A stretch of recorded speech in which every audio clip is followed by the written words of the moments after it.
welcome back to 13 Nights of Tiki Frights. I'm your host, Gabe, from The Search for Tiki, and tonight we have a very special guest, John Mulder from Eekum Bookum, the man, the myth, the legend of so many tiki mugs from so many different events and famous tiki bars that us tiki mug collectors know and love and appreciate so much. I do want to give a shout out to our sponsor, real quick, Plantation Rum. Thank you so much for sponsoring 13 Nights of Tiki Frights. And also Tiki Farm, the world's largest manufacturer of ceramic cocktail mugs. And with that said, I'm super excited to talk to John. Let's get him in here. Hey, everybody.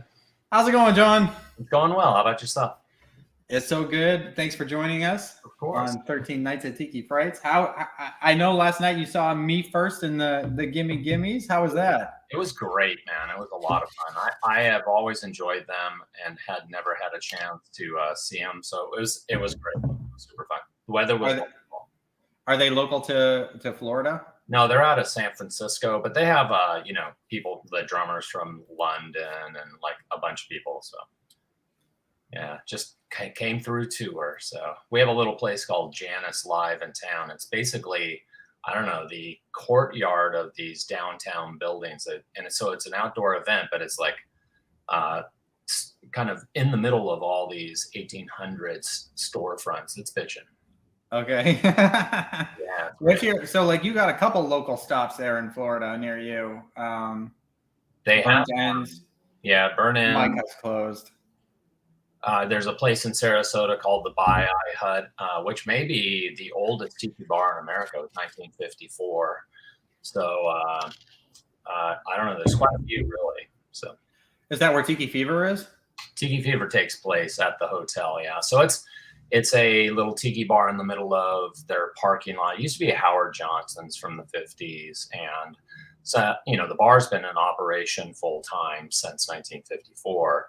And the hotel's gone through some iterations. A new person has purchased it, and over the last 4 years have been restoring it kind of into a really nice kind of mid-century modern hotel.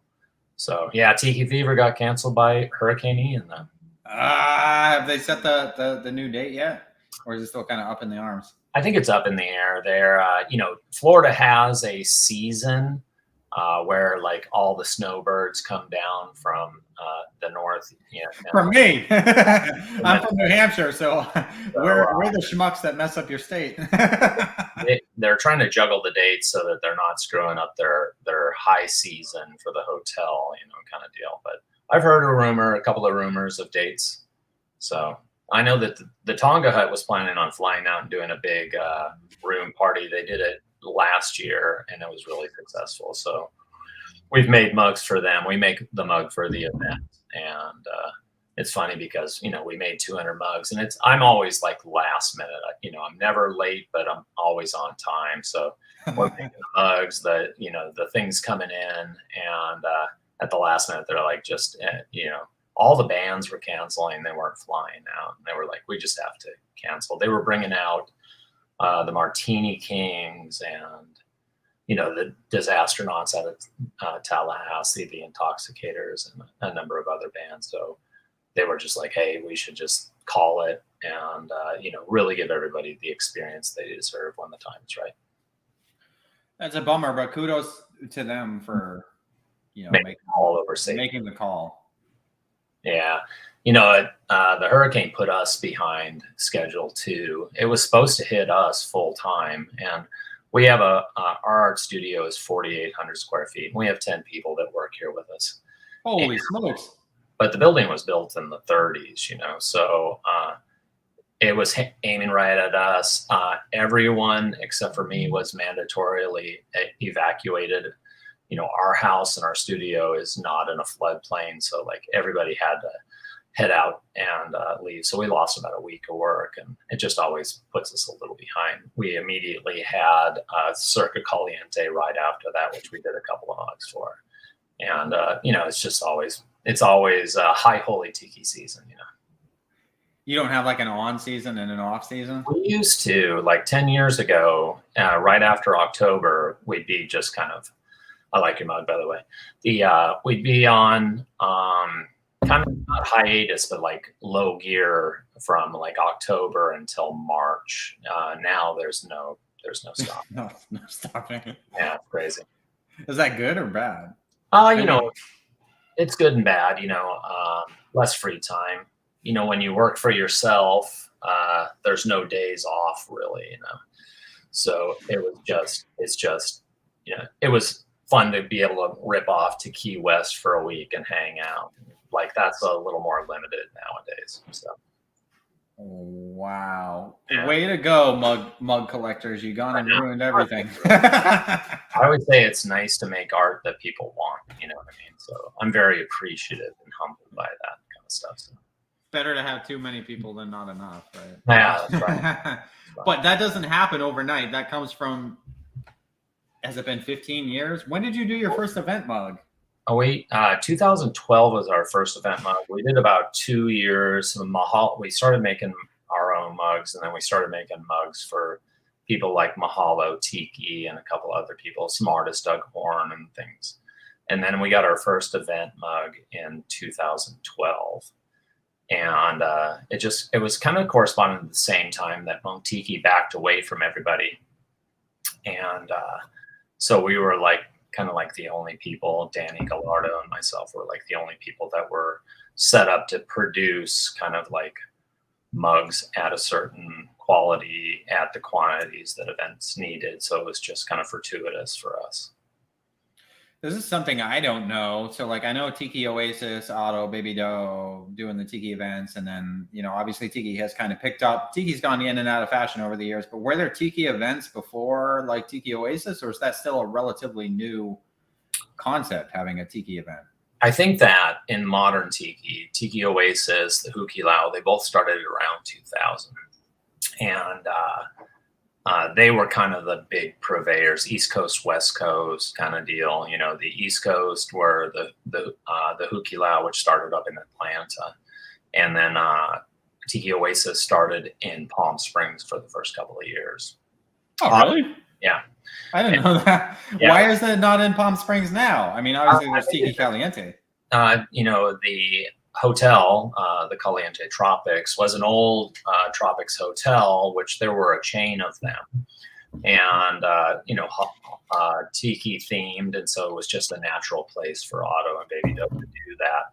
But you know, after a few years, after 3 years, I think it just became too big. The hotel only has, you know, 30 or 40 or 50 rooms or something like that, where Oasis has like, you know, now the new place has like 156 rooms or more. Oh, gigantic. Yeah, because it's definitely, Oasis is like the Cadillac of you know, event of all the events, and it's just massive. You've been to Tiki Oasis, yeah? I've been to Arizona and I've been to San Diego. Yeah, and, I like the Arizona one too. They're both like great events, but they're on very different levels. Like Arizona, for me, is still like manageable. I almost enjoy Arizona more just because it's like a more intimate experience. And San Diego is just like wild. Yeah, just the idea that, you know, everyone's like, well, I'm going to start my own Tiki event, and my hat's always off to anyone that can do it. You know, just because that is such a circus, you know, just all the people, all the events, all the bands. I mean, it's just an incredible amount of scheduling and, you know, juggling of people. My hat's off to them. My little section is make the mug and show up and then drink. Dude, you make that sound so easy, but it's really not. It's a tiny component, though. You know, for me, I started out collecting Tiki mugs in the mid-90s, and that's what kind of led me into Tiki. And then, you know, we were fortunate enough to start making mugs and kind of become, you know, somebody that makes mugs. And so for me, Tiki is all about Tiki mugs. That's my whole shebang, you know. I'm always blown away when people are like, I don't really like mugs. And I'm like, what? You know, because that's what the whole Tiki thing is for me. So I try to keep it in perspective when I see all this, like the events and all that stuff. When you go, you know, that I'm just a small component of that kind of whole scene, you know. So people when you say tiki, are you referring specifically to the mugs, or do you mean like the actual like tiki carvings? well, just the whole, lifestyle of tiki, the clothes. I always tell people that, like, what is, I don't even tell people I made tiki mugs when we talk about what I do, you're like, what do you do? And I tell everybody I have a custom ceramics company, because you just, like, at some point, nobody knows what tiki mugs are. We all know what You just get tired of the same questions over and over. In Florida, everybody thinks a tiki bar is a thatched hut by a pool, and I'm like, that's not what we're talking about. It's a whole different deal, So, as opposed to trying to explain the whole thing, if people ask me and delve into it, I'm like, like, you go to a bar and they have a ceramic cup that's in the shape of a Hawaiian god and you got a cocktail in it. That's what we make, and everybody's like, well, that's cute, That's cute. But, that's kind of the like go pound sand answer. Like, no. It's just it's not their thing. For me, tiki is my entire life. I am completely, like, submerged in tiki, man. And so, but you can't just expect, the other 99% of Americans to know exactly what you're talking about. Like, I don't watch a lot of NASCAR or college football, things like that. But people, it revolves their life and totally, encapsulates everything they're about, So tiki is that to me. So,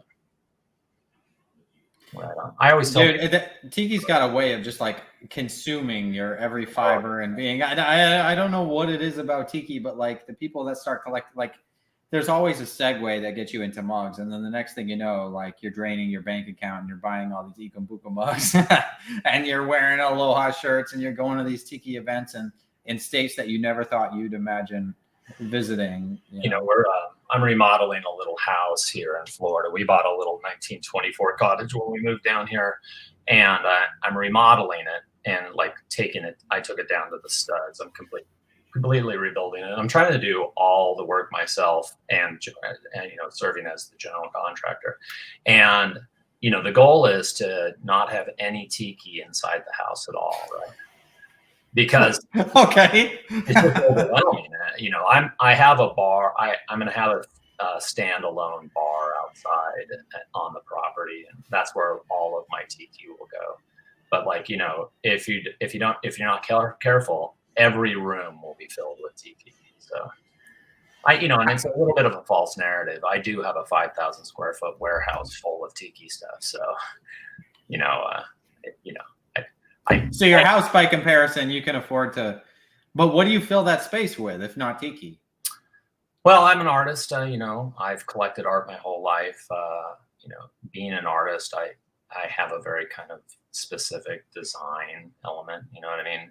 Architecture and buildings always been interesting to me. So, but as I've gotten older, like, the idea of clean surfaces seems interesting to me. How did I start collecting tiki mugs? I bought one at a thrift store, and then I bought two, then I bought another one, and then I had three, and now I've got 1,500 of them. You know what I mean? And that's not the only collection I have. I have collections of things that I've collected all over my whole life. And so I got to display those somewhere too. It's always interesting because, like, it's weird because I would describe myself as like a minimalist. Like, I don't value stuff in a way that some other people do. Yeah. And I very much like things in their place, clean surfaces. And at the same time, I love tiki. And those are kind of like two contradictory things in some ways, but they're not. So you got like the Whitco, right? Like the heavy, I just want to fill my space with shit.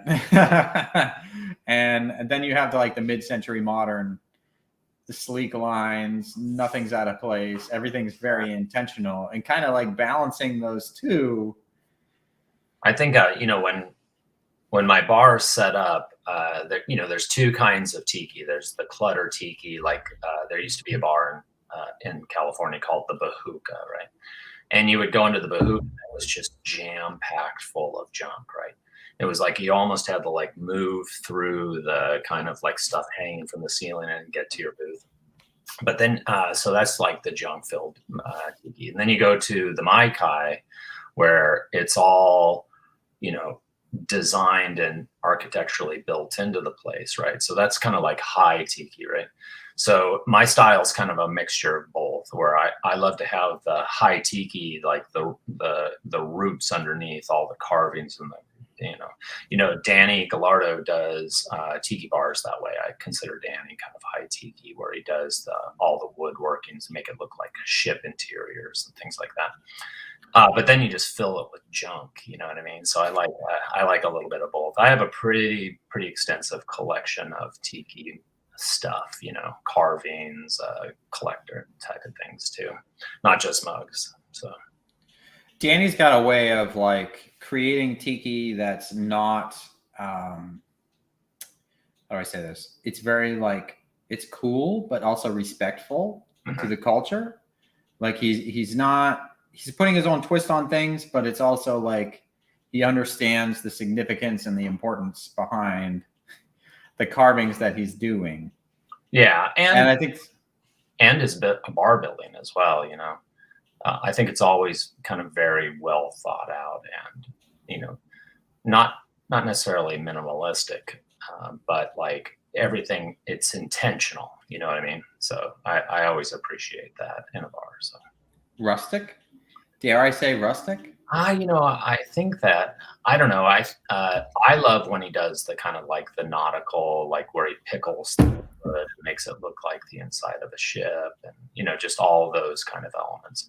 I think a good bar that would be more of an eclectic style would be the Golden Tiki. He did that out in Vegas. Great bar, but it's not, I had no idea he had an impact on Golden Tiki. He was involved in that. So it was, but it's more tiki themed as opposed to nautical themed kind of stuff. So, and another one, the Tonga Hut in Palm Springs, he did all that. And you can go into that bar and they've got their little fireplace in the main bar area, and it's kind of like mid-century modern tiki in there. But then you go into the dining room, and it's got kind of three-dimensional bas relief, whole sculpture on the entire wall, and then you go into the secret room, and it's kind of like nautical themed, and so yeah, it's just well done. I think I went to Tiki Co recently. I say recently, like last year, dude. That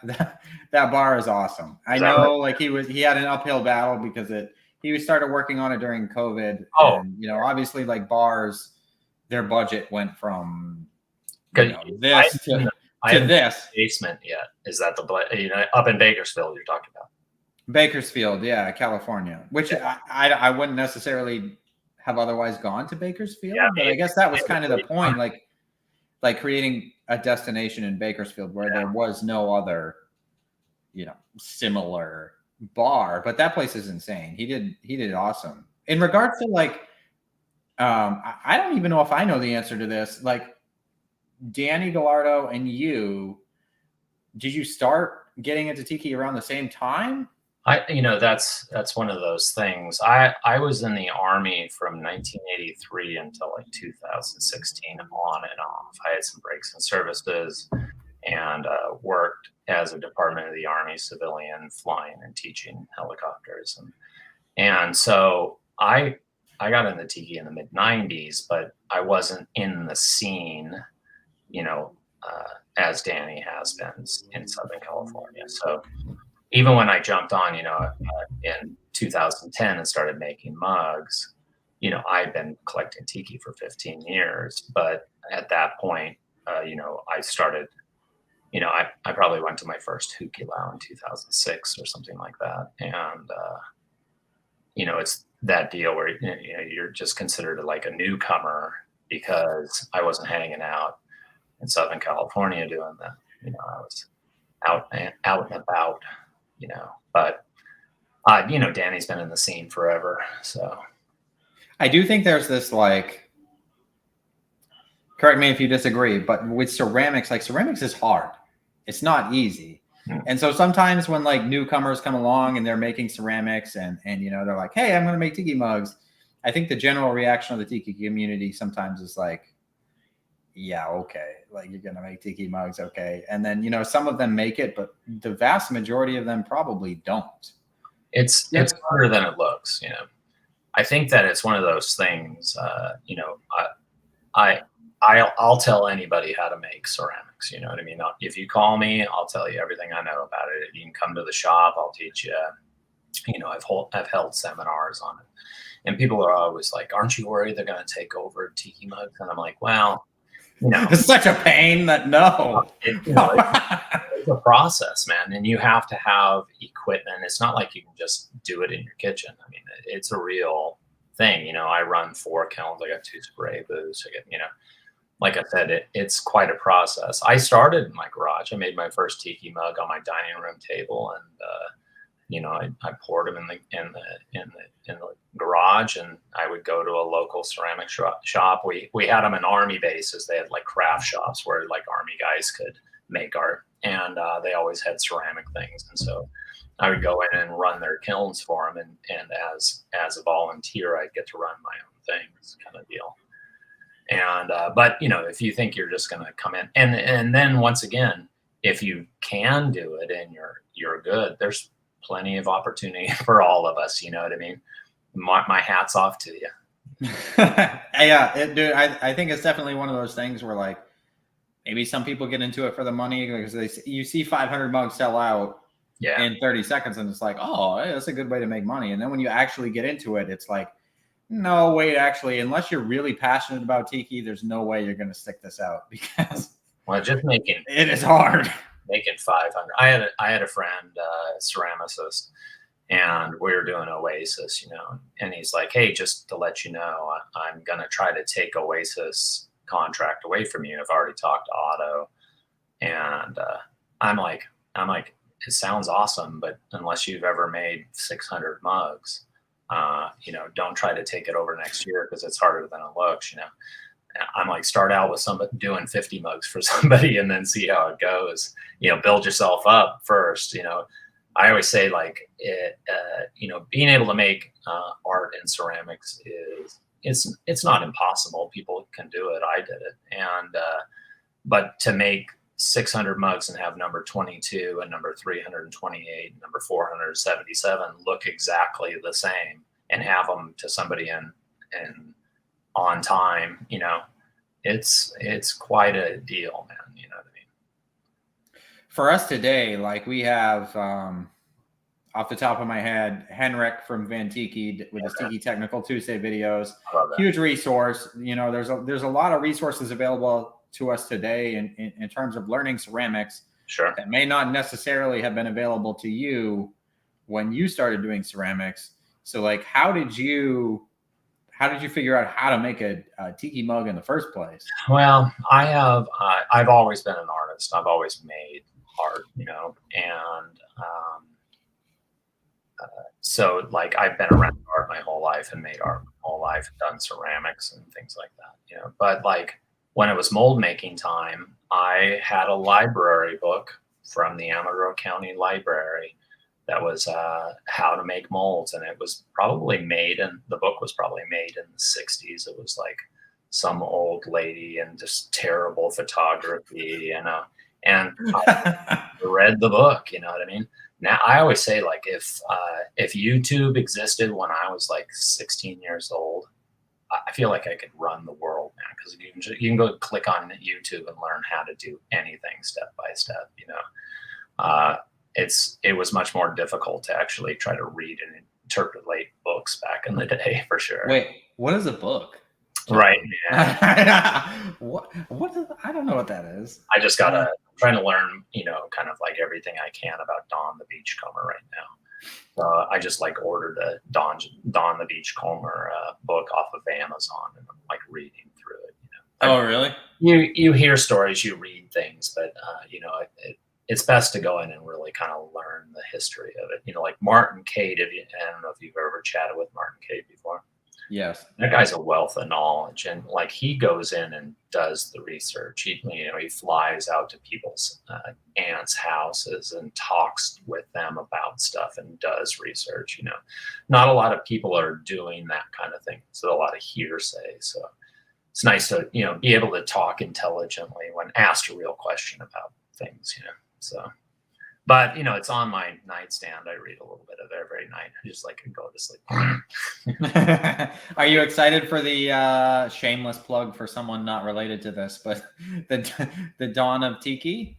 Of course, yeah, for sure. Yeah, there's been a lot of talk of it on the scene. Swanky, is doing a lot of big Dawn the Beachcomber stuff, and the bar, some restaurant company in Tampa has just bought the rights to Dawn the Beachcomber. So there's talk of them doing new Dawn the Beachcomber. And then, of course, they're finishing out the documentary. It's supposed to be out sometimes really soon, right? I can't wait to see it. I have no idea when it's coming out, but I keep seeing they're like teasing different things. I know Kevin and Jody did like the animatronic, it was an animatronic but stop motion animation model of Dawn, and then they released some like cartoon footage of Dawn that just looks absolutely like straight up my alley. Yeah, super cool stuff. I can't wait for that. So hopefully soon. They're at Oasis. I did an interview. Quite a few people did it. Quite a few mug makers, but there's a whole documentary about mug makers and mug making and the kind of the new mug scene by a gentleman in Tucson. The film's going to be called Kabali. So, and I think the guy's opening up, trying to make a good tiki bar, like a traditional tiki bar in Tucson. He used to own the Hut in Tucson, which was, I don't know, it was a bar. It had a Quonset hut on it, but he'd also rescued like, 100-foot moai from a golf place from being destroyed, and like moved it across town and had it in the bar. It was the very first bar I ever saw my tiki mugs in someone's collection in the wild. You know what I mean? Where you walk in the bar and they have mugs up there. I'm like, I made that one right there. Such a nerd moment. Oh my God, huge, dude. Are you kidding me, man? How long do you think you collected mugs before you started like taking a stab at it? Oh, 15 years, something like that. I'm a painter. That's one of my paintings right there, and I was painting, I call them scooter gods, and they were like, religious deities riding their Vespas. And of course I was into Hukilau. So I did a Hawaiian, and Polynesian gods riding their Vespas, and in like 2010 or something, I got the centerfold in the art issue of Scoot magazine. And it was a big coup riding his Vespa in front of a volcano, bitch painting. And I got invited to do the Lambretta Jamboree in Portland and design a tiki mug for it. They were going to have Monkey Tiki produce it and then have a painting in the art show, And so I drew the drawings, front, back, left, and right, and sent them up to Paul. And the mug looks great. It's called Scoot Tiki. And but when I got it, I was just like, well, I would have sculpted it differently, man. I would have done some different choices. And I have a college degree in art and majored in kind of like emphasized in sculpture and stuff like that. So I was like, why am I not doing it? I've been collecting tiki mugs for like 16 years, I'm an artist. Why have I never made my own tiki mug? And so I just taught myself to do it. And the rest is history. The rest is history. It's been great. So like obviously it's been a lot of years since then. Do you feel like, because there's this idea of like, pray to the kiln gods that my mugs are going to come out the way that I envision them. Do you feel like with the experience that you've had that you haven't, like when you open that kiln, do you have a pretty good understanding of what you're going to see when you open that kiln, or is it still kind of like, I don't know? No, it's one of those things. We did a mug for a bar called the Bamboo Room up in Savannah, Georgia, right? And it was based on one of their carvings. They had a big, large scale carving. They wanted it based on that. And, the carving was wood toned. And so I planned this really kind of complicated glaze for it. And they're like, can't we just do it in black and white, like black, wiped off with white, kind of thing, just black and white. And I was like, oh, please let me do them just like that, because it's like one of the easier glazes, you know. Yep. And you know, when you make those kind of things, it's like I wish I could just use one color glaze just once in my life, you know. You know, most of our most of our mugs have like 7 or 8 different glazes on it, and because people expect us to, you know, have a certain look and a quality, and They do, but I also think like you perhaps have a higher standard than the general community. well, I think that In fairness. every artist should strive to make the best art they can and do the best they can. I no longer, you know, I like a cylinder mug, you know, just like a straightforward mug. I like the more complicated stuff. Like we did a toucan mug for UnderTow. Yeah, I was talking with the gentleman that runs Modern Exotica, the magazine, Ken. Ken. Yeah, Yep. so I was talking to Ken tonight. He's making a mug, and he's like, "Hey, I'm going to call you about like how to make the mold," and you know, and I discussed how, like, you know, a lot of my mugs aren't more than one mold. I'll make like 3 separate molds and then assemble them into complicated shapes because it just seems more artistically interesting to me. So let's see if I can pull this up here. Hold on. I think this is the mug you're talking about.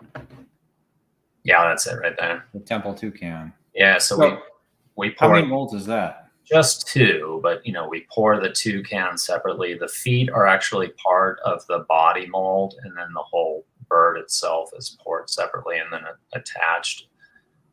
For me, I love that mug. They're actually asking me if I can do a second run of that, and I think I may resculpt the bird and do like a hornbill toucan, or maybe a blue-billed toucan, so that, you know, people can have both of them, but the bird will be a little bit different type of deal. So I love the way that mug came out. Super good.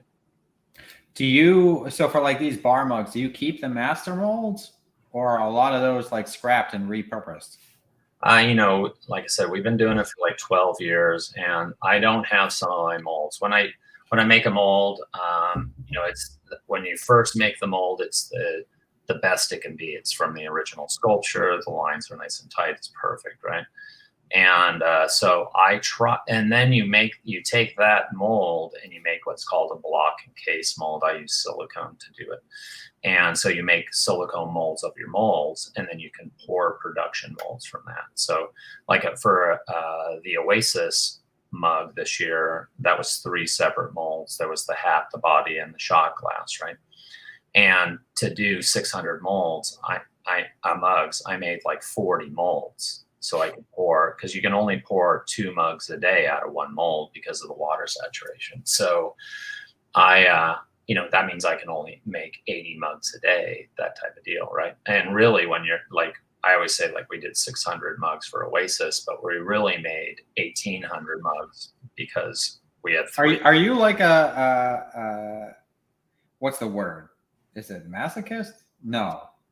Like, well, you're just a sucker for pain. Like, why would you come up with a mug that requires 3 separate molds? You know, because it's important. You know what I mean? It's important. You know, when you do these, you know, part of the notoriety that we have is because we do the event mugs. You know, people go to these events. They may be first-time tiki people. You know, and they go and so we gain notoriety by being the person that makes those mugs, you know. So to mail something in on that kind of important thing is, you know, it's just bad. You know, you don't want somebody to go home and go, yeah, it's okay.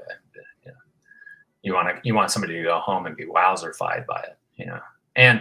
And for Baby Doe and Otto, they want their event mug to be something that's really special. They, you know, otherwise they would just have it produced overseas, or, you know, they have a very high quality of like knowledge about tiki and what they expect from their kind of thing, you know. So we want to give that for sure. How do you balance? So like, obviously, making the mugs for Tiki Oasis gives you a certain amount of notoriety amongst the Tiki community, but at the same time, like, you're at a point now where you can sell mug, you can design, sculpt, manufacture, and sell a mug and obtain 100% of the retail price. Versus when you work with an event, obviously you're like sharing a portion of the profits with whatever event you're working with. Now, I talked to Henrik about this from Van Tiki, and he very much just liked the opportunity to collaborate with other people. Would you say kind of the same? I think that, I don't know, it's just, Henrik and I, we're both artists. He's an amazing, both he and his wife are amazing people. And they have chosen a life where they get to just, he and his wife just sit in the studio and make art for themselves. And it has been very successful with it, right? It's just, I guess it's just a mindset or a mentality, you know what I mean?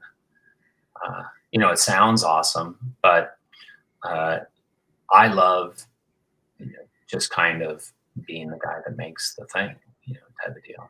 So just being the reliable, dependable United States mug maker. Well, for Tiki events. Yeah, but like it's nice. It's nice. And there's a few of you, but it is a few. Like, there's a lot of mug makers. There's not a lot of mug makers that can do 600 mugs for Tiki Oasis. It's hard. You're being modest, but you definitely are at the upper echelon of, mass production Tiki mugs. You can go to other countries and they make mugs the same way. Imported mugs get, kind of a bad rap, like they're cheaper mugs or something. They're going through the same processes. Absolutely. But they have that assembly line mentality and not so much the art mentality. And I think you're kind of aware, like, ceramics has this weird reputation from like an archaeology perspective, of lasting time. Whereas you can have a mug that's 2,000 years old that someone digs out of some tomb somewhere, and it's still there. Are you like, design mugs consciously, knowing that maybe your ceramics could be discovered 1,000 years from now? It's actually one of the speeches I give to people that work for me. I say that like, one of the oldest artifacts known to man is a fertility goddess. It's a little figurine about this tall, little fat bodied woman. It was found in France, and it's like 20,000 years old, and it's made out of ceramics, right? So like, the ceramics that were made in China, 5,000 years ago, look like you could still eat off of them today, Ming dynasties and all that stuff. So I always tell people, like, here, they may seem like googly-eyed, kitschy little things, but in 5,000 years, this mug can still be here. You know what I mean? So in the year 7222, somebody could be holding this Tiki mug. And so because of that, we should take it seriously and try to make it the best, because they're all going to outlive all of us. There's going to be people 100 years from now finding Eekum Bookum Tiki mugs in the thrift store for, it'll probably be $20 in those days. But maybe someday. I mean, if the Beanie Baby thing rings true, but as of right now, no. I can't remember the last time I found a good. And it kind of irritates me, because you see people on Facebook and they like post their finds at a thrift store, like, "Hey, look what I found for $5." And I know they want like people to get a reaction, but I just have like a negative reaction to that. Like, how dare you flaunt your mug findings? Because I've gone to many thrift stores and I've never found anything. I found a Bali High mug at a Goodwill about 2 weeks ago for $3. Put it in the collection. It was awesome. I'll put you on the list of people to hate. Well, I have to say, you've got to go to the thrift stores. You got to put the time in. You know what I mean? So I found a Shelter Island pineapple mug at a local antique shop the other day. It was like pristine, beautiful Shelter Island. But they wanted $125, and I'm like, too rich for my blood, man. That's one of the downsides of social media. Like, there are a lot of good sides. Like, I probably wouldn't be talking to you right now if there wasn't social media. So I'm thankful for social media, but at the same time, like, I don't want to pay $120 for a pineapple mug, and now people know what they have when they find it. Yeah, it's tough, right? Yeah, back in the day, you would even when eBay came out, like in the late 90s, you could go look for tiki mugs, but they weren't always listed as tiki mugs. They were called like Hawaiian vases or string holders and things like that, So you'd search for things. I've only bought one tiki mug on eBay, and it was a Sahara casino tiki mug. And I just saw it in I was at someone's, looking at their collection, like I'm staring at your collection, and there was kind of like an Arab warrior type of deal. And I'm like, what the heck is that? And it was from the Sahara, and I'd never seen it before. And it was Janet and I, like, think the very first time we ever went to Vegas, we stayed at the Sahara. And I was like, God, I got to get one of those. And I bought it for like $12 on eBay, but it's the only mug I've ever bought on eBay. I like to find them in the wild. It makes it that much more satisfying. Oh, yeah, for sure. Well, it's the, half of the pleasure is the pursuit. It's going to places like we talked about. I started collecting tiki mugs at thrift stores, and then all of a sudden you're like, well, shit, there's tiki bars. They've got to have tiki mugs. I'm going to start going to tiki bars and seeing what I can find, right? And then you start having cocktails and seeing tiki bars, and then you're like, what's this complexity of flavor? And they're like, well, that's flarenum in this drink. And you're like, what the heck is flarenum in there? And you start making your own simple syrups. You become a rum snob, that's, and, it is like, and all of a sudden you're a tiki rum drink snob, you're looking at, well, is that a Walter Clark? Are you wearing a Rain Spooner? Everybody with these clothes, I always explain like tiki events to people. I'm like, they're like middle-aged dress-up drinking parties. That's what they are. It's so true. So when I first got into tiki mugs, I got into tiki mugs like many people through Trader Sam's, for good or bad. And I was a completionist. I collected all of the Trader Sam's Enchanted Tiki Bar and all the Trader Sam's Grotto mugs. And then as soon as I had collected them all, I no longer cared. Yeah. Like, it was entirely about the pursuit. So that's actually why, like, when I created the website, The Search for Tiki, for mug cataloging, it's called The Search for Tiki. And I think people think of like search for tiki, like Google search for tiki. And that's not it.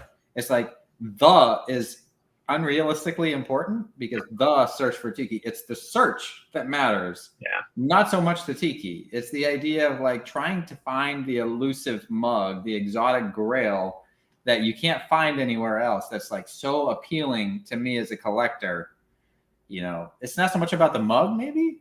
Although the mugs are often beautiful and works of art, it's more about like, I don't know, I guess it's kind of cliche to say, but like the journey or the oh yeah, for sure, for tiki. Yeah, absolutely. Janet and I play a game. I have two real favorite collections. One of them is tiki mugs, but the other is little metal buildings. Like you go to the Empire State Building and they'd have a little bronze statue of the Empire. Okay. So I probably have like 300 of those little statues. Holy cow. From all over the world, right? Only from places you visited or anywhere? If I'm at a thrift store and like the NFL Hall of Fame building comes up, in Cleveland, Ohio, I've never been there, but I have one in my collection. You know what I mean? I'll pay $1 for that. But like I try to, but it's like one of those reasons to go somewhere. Why go to Niagara Falls? Because they have a tower there, and the tower will have, like the CN Tower. The CN Tower in the gift shop will have a little metal building. And so like you wouldn't just drive to Toronto from Detroit unless you wanted to go to the CN Tower so you could get the little metal building. And then boom, you're in Toronto for the first time. I collect Molderamas, which is like this point of sale vending machine. It's got like a big plastic bubble. When you put your $2 in, it puts these dye injection things together, and it creates a little figurine out of wax or plastic. And they'd be at like SeaWorld and places like that. And you pop them open, and they're about this tall. They're made out of plastic or wax, and they pop out and they smell hot. And I've been to every Moldorama place in the United States. You know what I mean?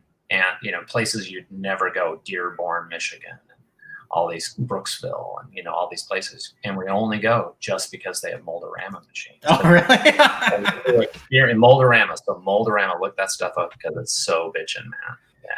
Do you do so? Like when you plan to drop off mugs at Tiki Oasis in San Diego, are you like planning your driving route around where there are Moldoramas? So like we were driving back, and we drive across America 5 or 6 times a year. And it's almost that deal where like we've done it so often that I look up and I'm like, hey, we're in Phoenix already, kind of thing, But so like every once in a while, I'm like, instead of taking 20 or 10, let's take 40. And you end up in like Oklahoma City, and I'm like, go on there and see if there's a bar around.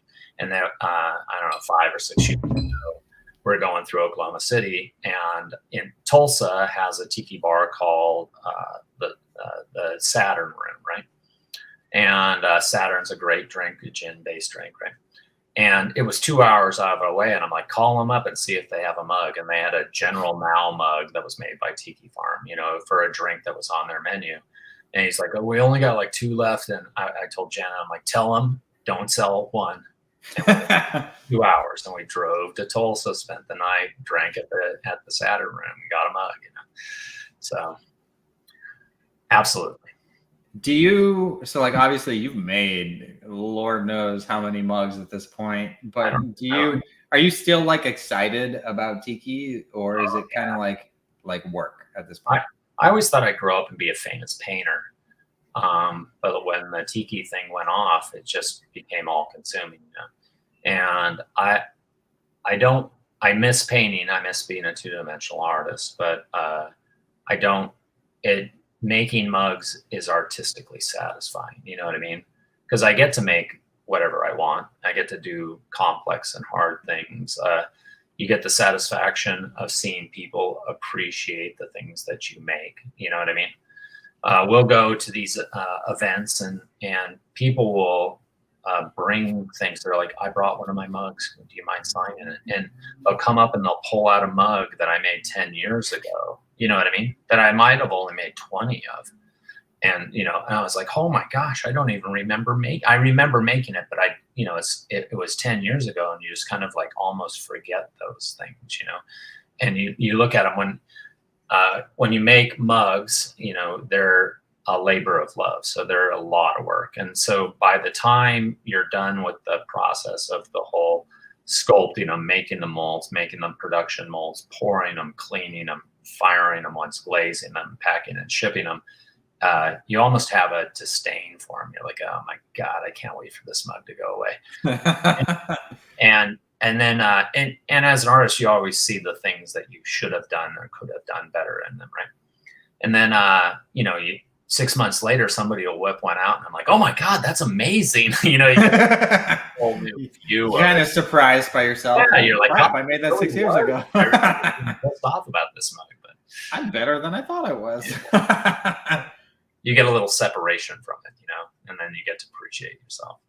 Yeah, I don't know how many I've made. It's got to be between 300 and 500 mugs, different designs that I've done over the course of 12 years. Times X amount of mugs. You're talking tens of thousands, if not hundreds of thousands. Yeah, it's weird to think that, like I can see my mugs on your shelf behind you.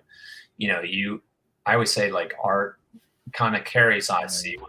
Yeah, but like, yeah, beautiful.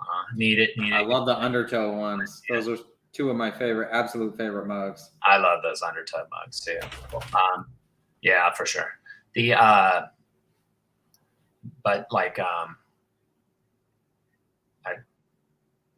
don't remember what I was saying. That happens to me. It happens. Yeah. How qualified by your mug collection. So. No, I was excited because so UnderTow I missed out because I've only been into Tiki for a few years. Yeah. Which in the grand scheme of things is relatively new. And I missed out on let's see if I can actually pull one out here. This is honestly one of my all-time favorite Tiki mugs. Yeah. That was sculpted by Patrick Vassar, who did your mug, right? Correct. He did a seal mug for me. Yeah.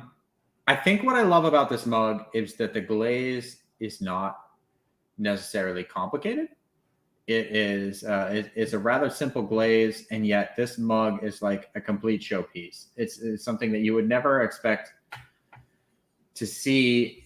Made in ceramics. It's complicated. You got like holes in between the arm. You got a hole in between the leg. Like this just looks like something that would not exist as a mug.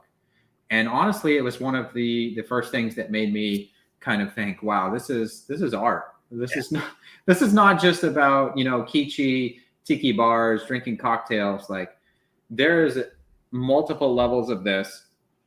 And this is one of the things at the top, even though it doesn't have tons of crazy colors. It doesn't have tons of, glitz and glam. This is an incredible mug. And I ended up getting, fortunately, number 2. Ooh. And I have the matching dodo, number 2, because UnderTow ended up selling them as, I don't know. I think during the pandemic, they were probably struggling financially, so they released some of the early mugs. But I got that one, and I love it. Let me ask you. Yeah. So obviously, ceramics lasts an incredible amount of time. Say 1,500 years from now, it's the year 3522. If an alien landed on planet Earth and only found one ceramic mug of yours, which mug would you want them to discover?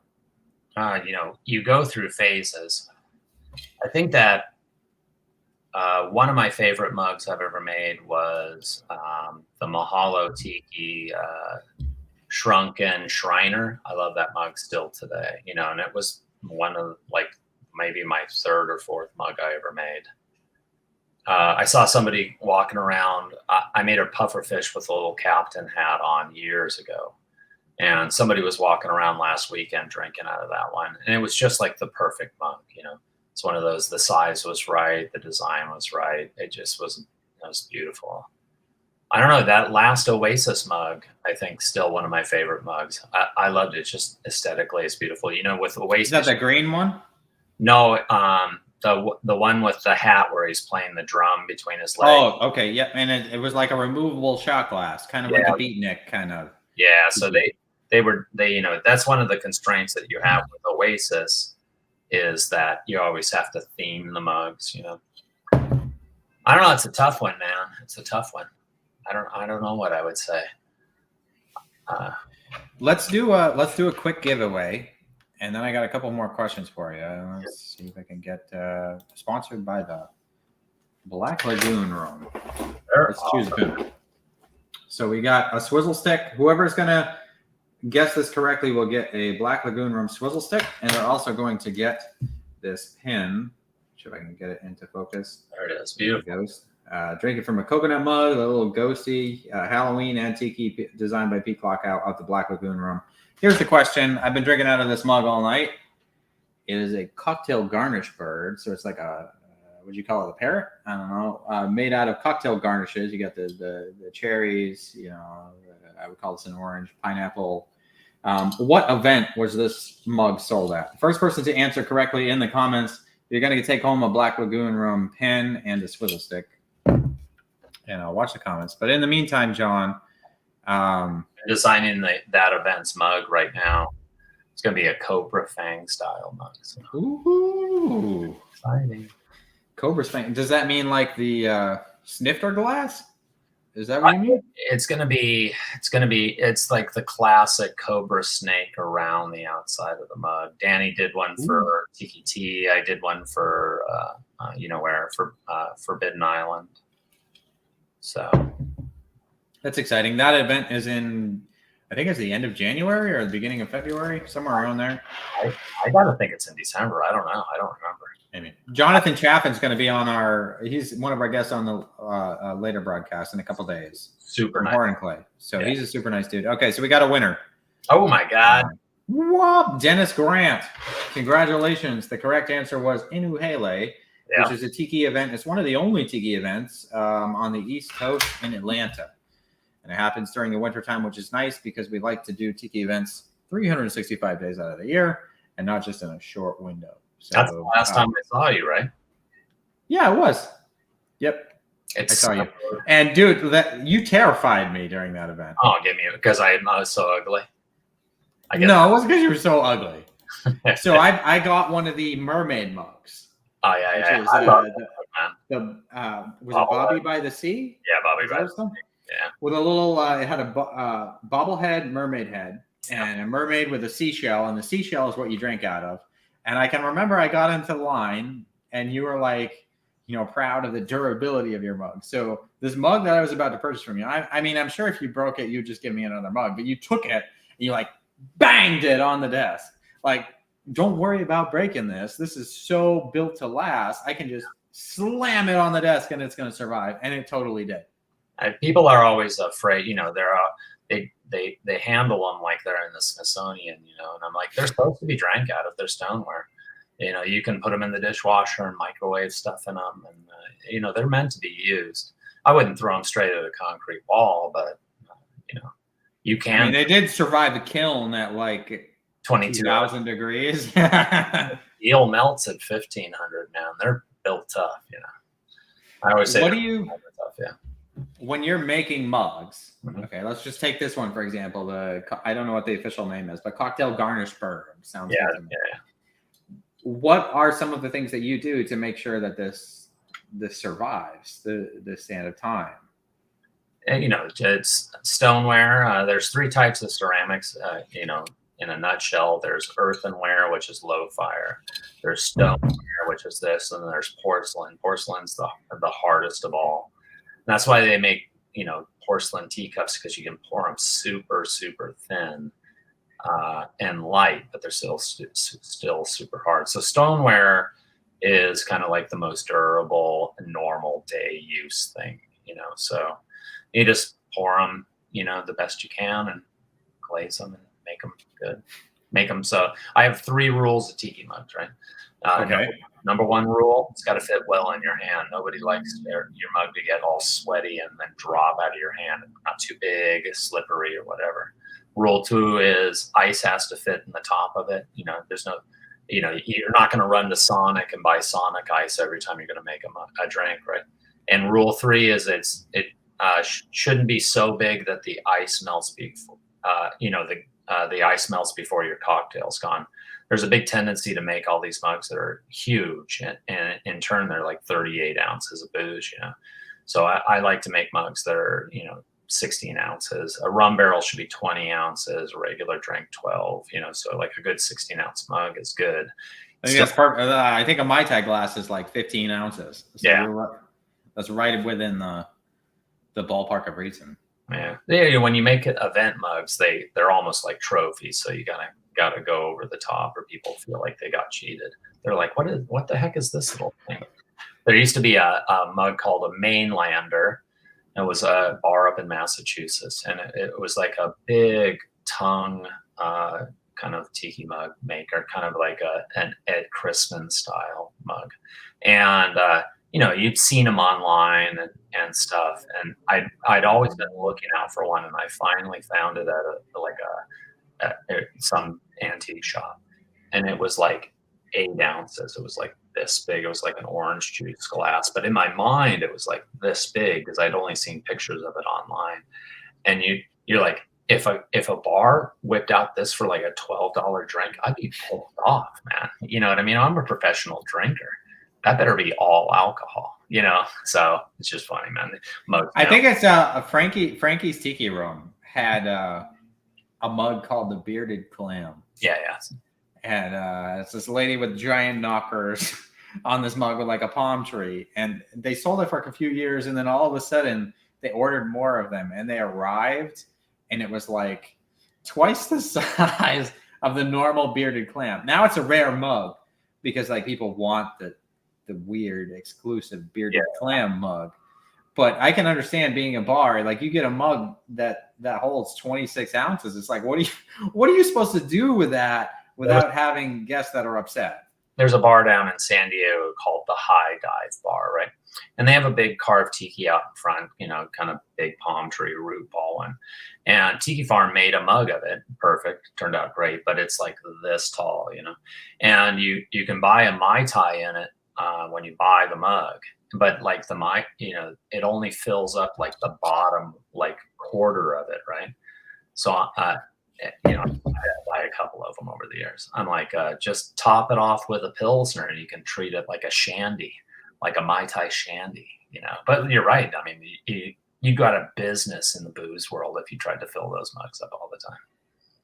Yeah, 100. I mean, there's this idea that like tiki mugs, you know, there's the tiki mugs that you buy in a bar, and then there's the tiki mugs that are considered like an art piece that you put on a shelf. Yeah. But there is a certain like functionality to mugs. Like mugs should be able to be used. Absolutely. And I think you do see it on like eBay prices. Like if someone posts just like a sculpture or something, it goes for like, I don't know, $50. But then you put the word mug on it, and all of a sudden it's like $400, $500. Like, you know, yeah, totally. You see things made. You can just go to like Home Goods or, you know, Crate and Barrel and see amazing ceramic pieces, you know, and they're for like $4 and $12, you know, at those places. I just designed 3 mugs for a company in England, sent them over their sculpts, you know. So I sent over 3 sculpts to a company in England. They produced them to sell them on their website overseas, and they turned out great. They look awesome, but they're like 12 pounds each, was like $15 each, and I'm like, I can't even make mugs for that price. You know what I mean? So it's just crazy. You know, kind of the disparity between making stuff here by hand with, you know, a staff that we have to pay kind of a living wage, and having them made overseas. You know? What a crazy thought, a livable wage. Yeah, it's tough. What is that? Ceramic mugs. Right.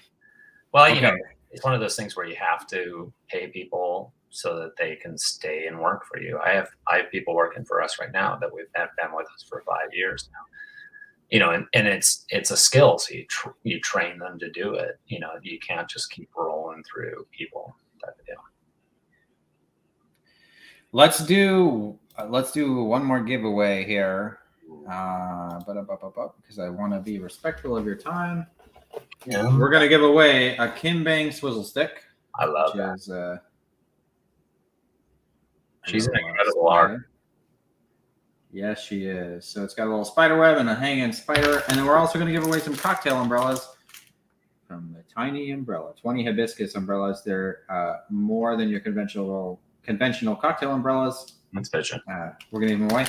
I think I know the answer to this, John. I hope I know the answer to this. But the question is to win the giveaway, where did your name come from, Eekum Bookum? Fingers crossed I know the correct answer, but I'll watch the comments. If you look right over here, that's a Kim Bang pillow right there. Oh, yeah, it is. Yeah. Nice. Yeah. Also, dude, you're clowns. Have you ever made a clown mug? No, I designed one out years ago, like in the late 90s. It was going to be like a suffering bastard. The main character that you see in my painting behind me, it's called Schleppo, the fun, hungry clown. So I was going to do a Schleppo mug, you know, just when I was playing around in my art tablet, but I never made one. The thing that Schleppo taught me is that nobody buys clowns, and it'll ruin your art career. So, yeah, unfortunately, you know, it's some of the best art I've ever made, you know, like, you know, paintings, but like nobody will buy them, man. They're just like. Are you saying, John, that you're not confident enough in your mug business over the past 10 years that you don't think you could sell a clown mug? The people in Orlando, they made a clown mug that was phenomenal. The glazing was done on it, and just like one of the most incredible pieces of ceramic I've ever seen. You know, so I can't top that. What are you gonna do? Was it the Killer Clown one? It was probably the Killer Clown one. So. Right. So I do think we got the right answer. Hopefully I know the answer to this. Keep in mind, guys, it's based on what shows up on my side, so not necessarily who entered it first on your side, because internet connections do matter. There's a bunch of people that answered correctly, but I believe Mike Sarney, the 1998 video game Banjo-Kazooie. One of the greatest games ever made, obviously. Which would be this guy. Yeah, it's him, man. I think it's Mumbo Jumbo, and he would kind of like, you'd meet him and he would transform Banjo into like different creatures, and he'd go Eekum Bookum, Eekum Bookum. Right. Yeah. right at the end of each level, right before you had to beat the boss, he'd run out and he'd yell Eekum Bookum, Eekum Bookum, Eekum Bookum, and then the boss would come out and you'd have to beat him. And so Janet and I, we'd run around thrift stores and places and looking for tiki mugs. And if one of us saw a tiki mug in the place, Janet would be like, Eekum, and I'd be like, Bookum, and I'd like run over there to see what was going on. It's like a Marco Polo kind of thing? Yeah, like a Marco Polo. So like when it was time to name the company, Janet was like, we have to name it Eekum Bookum. It's just, that's what goes on. It's also one of my advices to young business owners is never name your company something people can't spell or pronounce. I'm like, I should have been like Quad A Tiki Mugs or something like that, because nobody can pronounce Eekum Bookum or spell it. People are like, hey, do you have That's funny, because I guess I'm just a nerd, because I saw it and I was like, oh, Eekum Bookum. Yeah, like, I know what that is. Genetically. Yeah, I don't know how much easier it can get. But yeah, what are you going to do? What is what's the weirdest pronunciation you think you've heard? Oh, it's all over the place. My father for like 10 years was never able to say it. He just never could say it. It's like booga booga booga. Like booga booga booga booga. I love when people are like, hey, do you have a business card? And I'm like, that's old school. I'm like, the internet exists now. Just type that shit in. But like then they're like, how do you spell your name? And I'm like, oh, you got me. I should have a business card. You know what I mean? So yeah. What's your so like? There's Eekum Bookum, and then there's your tag Mulder 142. What's the 142? Everybody, I've been showing in the kind of the pop, not Polynesian pop, but like contemporary pop art scene, and so I used to crew helicopters. I was a flight engineer on Chinook helicopters, and my favorite airplane was the tail number was 142. So. Like Big Toe, all these people. Everybody has to have a funny art name in the art world. So it was just Mulder 142, because 142 was my tail number for like 6 or 7 years. So I love that airplane. It died in Afghanistan. Oh no! That happens to all of us. Eventually, I guess. On that sad note, except for ceramics. Ceramics stand the test of time. They will eventually 5,000 years from now. That's right. All right, John. I'd love to chat with you more, but I do want to be respectful of your time. We've gone over an hour. I got one last question, and then I want to do a giveaway from this cannibal mug. Hey, everybody out there, by the way, thanks for watching me talk. That's one of the best mugs too. I'm gonna try to reproduce this same mug in all 3 versions: the eating, the birthing, and the. Oh, really? Yeah, I'm gonna do all 3. I'm gonna shift the crown to center and then left or right, and then I'm gonna make all 3 cannibals. I love the Marquesan baby eater or the cannibals. I love it, based on the Don the Beachcomber's original designs. This would be the final of the 3, right? Yeah, where he's happy and it's in the belly. I think is it from Tahiti, the Tahitian cannibal carvings? I think there's it pops up in several places, but I always knew it as Marquesan. So, but I might be wrong. No, I believe it. I might. For the people, I didn't really get to show this on the giveaway page, but there's actually like a little hidden. He's inside now. He's like, get in my belly. How did you even do that? It was magic. It's magic. Yeah, I had to pour him and put him in the back. He's a separate figure that's added inside. The crown's poured separately on that too, and then put on. I have to be honest. I have a fondness, and I think strangely, I think a lot of people like this. But the butt cheeks. Got a great ass, man. I think a great ass. I always say 3-dimensional art should be interesting in all 3 dimensions. It should be visually interesting from all directions. So, that's important to me. I like that a lot. Doug Horn design, he did a great job on that. So, With the gold, is this like the actual? So that's 22 karat gold on there. 22 karat gold. Now, my understanding, correct me if I'm wrong, is that the gold will show what's underneath. So, like if you glaze a shiny glaze, then the gold will appear shiny. And if it's matte glaze, then you put the gold on top of it, the gold will appear matte. Is that correct? Yeah, the gold becomes with it, whatever sheen you put it on. So like you said, matte and gloss.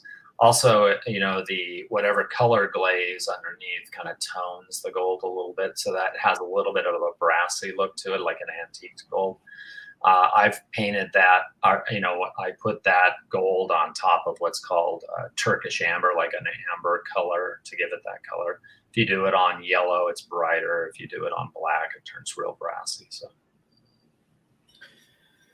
So this is something that I don't know, that I've always wondered about. A lot of people, when they get into ceramics, they just kind of go with glazes. And I know there's a difference between glazes and underglazes. And yeah, I think you use a lot of underglazes, but I personally do not know what the difference is. So an underglaze, think of it as pigment without the shine. So like, so if you just used underglazes, you know, it would be matte.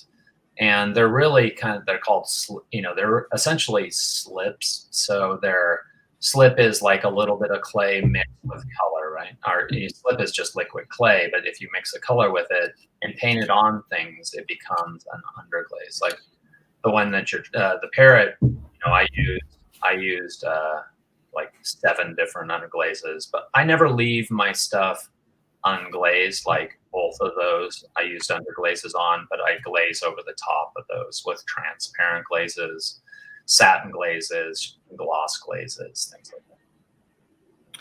So a mug like this Happy Little Cannibal here, how many like actual firings did this mug go through in your kilns? That went through 3 firings. Yeah, so once to get greenware, you know, to get to the bisque stage, and we hand paint, like on the belly, we hand paint an underglaze on it to create that walnut brown color. And then we paint that on before we fire it the first time. And then after that, we pull it out a little harder, a little bit smaller. We'll put on the black or brown underglaze, wipe it off, and then put a couple of additional glazes to turn it brown and kind of that satin tone. And then the final glaze was the gold. The gold gets fired on at 1490 degrees. So if you fired it on with anything else, it sublimates. The gold just goes into the atmosphere. So you can only heat it up to 1490 degrees for it to stay on. And that stuff's expensive. People are like, hey, can you make my mug solid gold? I'm like, absolutely, but it's going to cost, because the bottles are like this big and they're like $50 a bottle. It takes about, holy cow, it takes like 1 bottle to really make a mug, you know, just because you have to cover it, and it is real gold. How many mugs do you think you get out of like one tiny bottle when you're? If I was doing, you know, I probably, for those, I probably did 20 mugs of a bottle, something like that. You know, but like if I did the whole mug solid gold, it'd be 1 bottle. That's it, $50. And that's, you know, that's just the cost of the thing that gets shipped to you. So I still have to fire it an additional time, you know, and put it on, all that kind of stuff. So much work. Something that you hold in your hand and you're like, wow, this looks like so easy. And then you realize, no, actually the amount of work and the amount of, that's one of those things that they say about artists, right? Like you pay for a product, but you're also paying for the 10 products that failed. Oh yeah. Well, you know, to get to this point. People are always like, with painting, they're like, how long did it take you to paint that painting? I'm like, 57 years now. You know, I've been working towards this one clown painting for 57 years. Mugs are the same way. It's, you know, it's like paying a good plumber, man. You know, he had to become an apprentice and then go through his journeyman period to become a master plumber. It's the same thing with art. You know, it's a skill that you develop. And, you know, you were talking about glazing. It does, every time I open up the kiln, does it work? Absolutely not. Because you're always trying new things. A lot of mug makers on the market now So there's no time to rest on your laurels because there's so many talented people making beautiful art now that you always have to be kind of like trying to cut, the next step, your next stage. And, you want you do so many things, and then everybody just expects your mugs to look that way.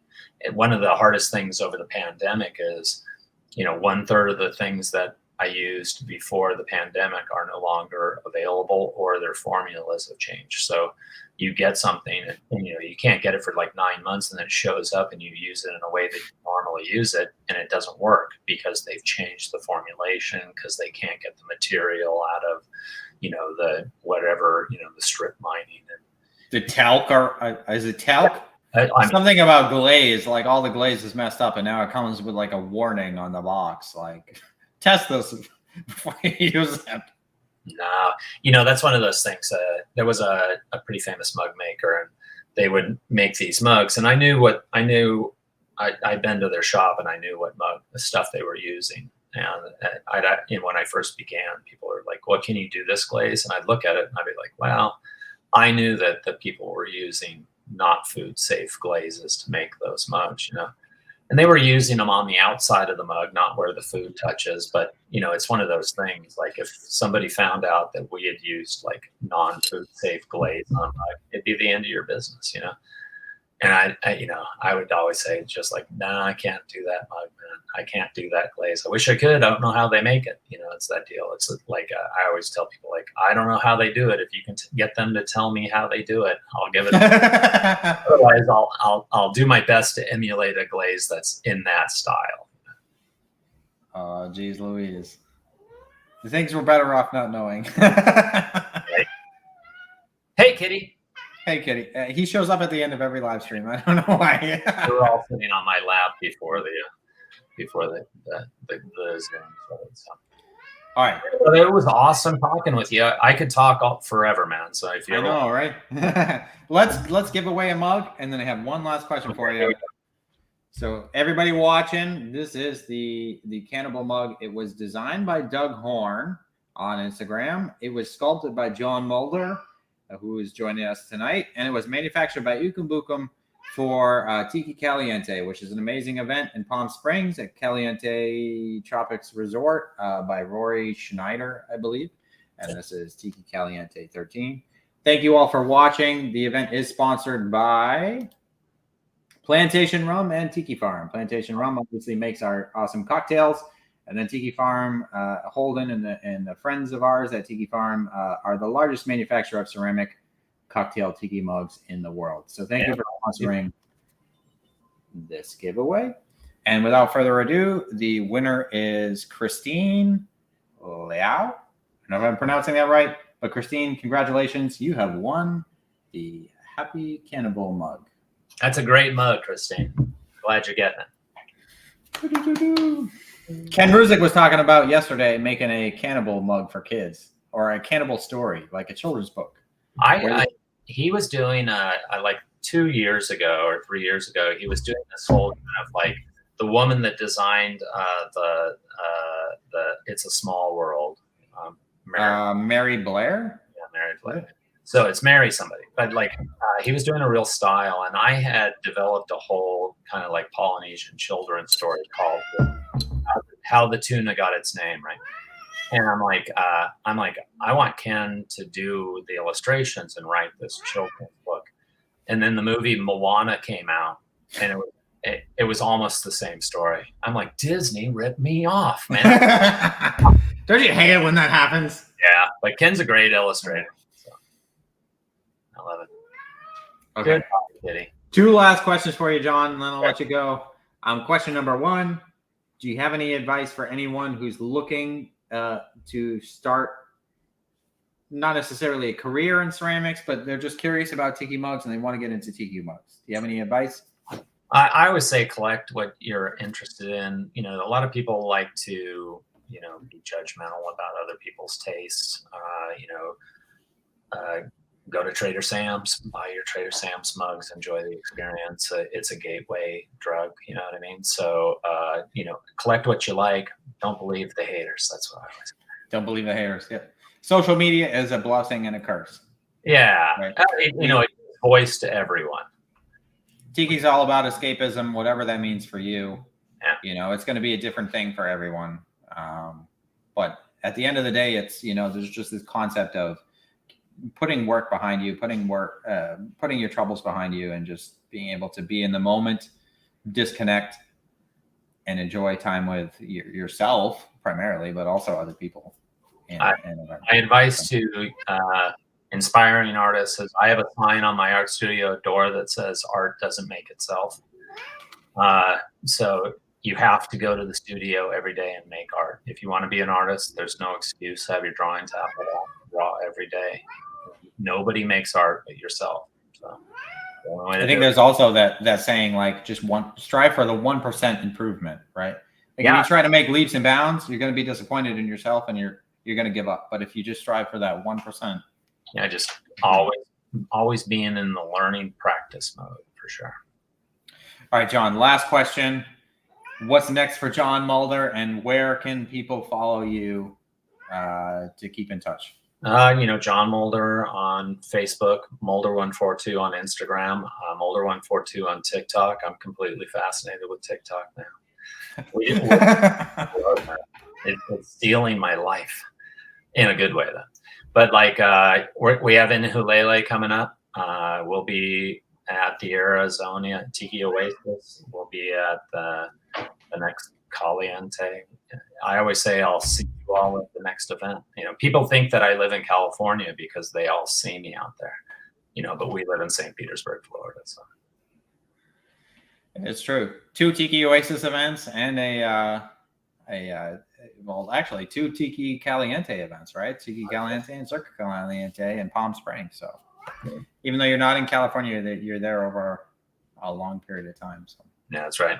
But all right, thank you so much, John. Anytime. Super appreciate you taking time out of your schedule to come and talk with us and to indulge us Tiki Mug fans.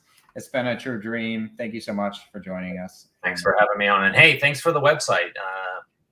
There's a couple of things I've made. Otto reached out and he's like, our Beatnik Marwa's on there. You got to send him a picture and get him on there. Yeah, send me whatever. Yeah, right on, dude. You know, it's just me, so it may take me a little time to get mugs. Oh my gosh, no excuses. But we love your mugs. So all right. Thank you so much, John. Have a good night. You too. Good night.